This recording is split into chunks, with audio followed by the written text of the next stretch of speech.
Hello, Maurieo Vlogs, number 290, number 8 wire mentality. Hello, welcome. We Kiwis are very proud of our number 8 wire mentality, and you might have heard me refer to it from time to time. So in this vlog I thought I'd take the time to, put a few words around it, hopefully explain it.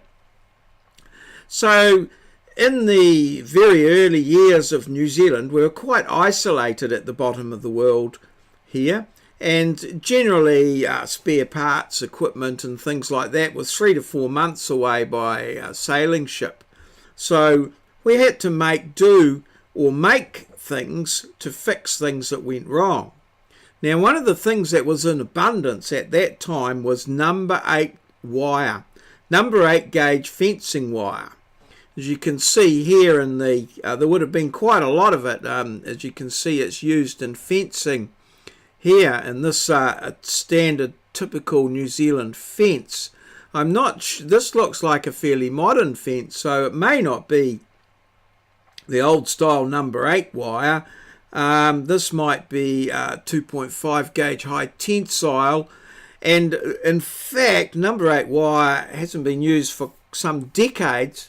And in fact it's 4mm wire, but number 8 wire itself is very flexible and very bendable, and quite good. It can be used in a number of situations and quite strong, so it could be used to fix things like linkages and carburetors, and to tie together things, broken things, or to stay a power pole or a telegraph pole, to strain things up by just, there's lots of things that you could do. Use it as a tow rope and all sorts of things. So Kiwis used to use this number 8 wire, especially people in farming and construction and stuff like that, would use it for all sorts of things. And then this sort of transferred over into other things, and it became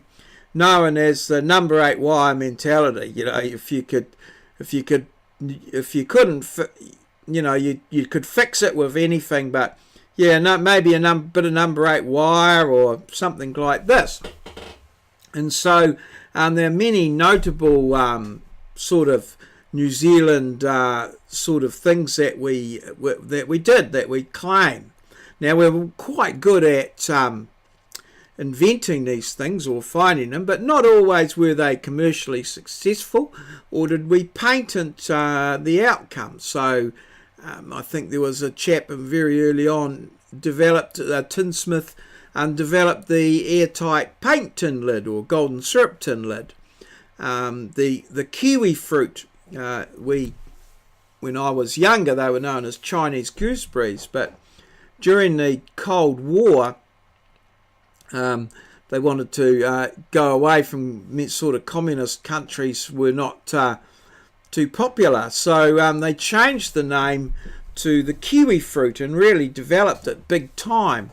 But they didn't patent or copyright kiwi fruit for New Zealand, so it was used worldwide. And now one of the biggest producers of kiwi fruit is Italy. Whereas the New Zealanders developed it and exported a lot of the scion wood and stuff like that. So, that's our story. And anyway, so this phenomenon may well be known in other countries by other names, and but we're particularly proud of it here in New Zealand. Now, one of the things that I just read a little bit about it, and this was something that really amused me, and is probably an example of the Kiwi ingenuity. But so in 1911, the electric street lighting in the Nelson suburb of Brightwater was powered by a small hydroelectric generator in the hills above the city. To switch the lights on and off, a chicken run was attached to the power plant. At dusk every night, the hens would go inside their coop and roost on a hinged perch. This sank under their weight and connected to a switch which turned on the street lights. At first light, the hens would leave the coop, the spring-loaded perch swung back, and the lights went out again. Pretty simple, really, but it worked. However, it's not something that you could, necessarily viable overseas, sort of like the automatic lighting like that. So, yeah, as I say, we're very proud of our number 8 wire mentality, and we try to, quite often we'll come up with quite innovative solutions just using the stuff around. Perhaps another example that I've heard quite often is I did a posting about Scott Base. Now, Scott Base is about 3 kilometres from McMurdo Sound, which is the American base. And as a surveyor, quite a few of my colleagues would go down to the Antarctic for the summer as part of a government program. And obviously they would tell war stories at Smoko and lunchtimes and things like that. And quite a common one that would come up was that something would break at Scott Base, at the Kiwi base. So they'd head over to McMurdo to their scrap heap and find the necessary bits that they needed to fix it, rather than order new parts. And this is also a common theme of a story that my dad and his mates used to tell from World War II, where the Kiwis were generally, they felt that they were under-resourced, but they could fix and repair anything using the stuff from the from the scrap heaps of the other allies that they had available there. So it's something happened to my resources there, and I sort of froze for a moment. But anyway, so we're back. So that's it, the number 8 wire mentality, that ability to sort of, get the job done and fix things with what you have available, rather than, waiting for things for new parts to arrive, or the right way to do things. Okay, so that brings us to today's who is this guy, and what's the connection here. So this is this guy here is he's a great example of Kiwi ingenuity, and in fact they've made a movie about him. There's a movie being made about this guy. So tell me who he is and what he's doing and that sort of thing. So I'll leave that. There's a little story about him that I really like. I'll leave that for the next vlog when we find out who he is and what the answer is. So that's who this guy is. Now, yesterday's question was who is this guy and his connection. So this is Alex Brightman, who plays a starring role in the musical The School of Rock.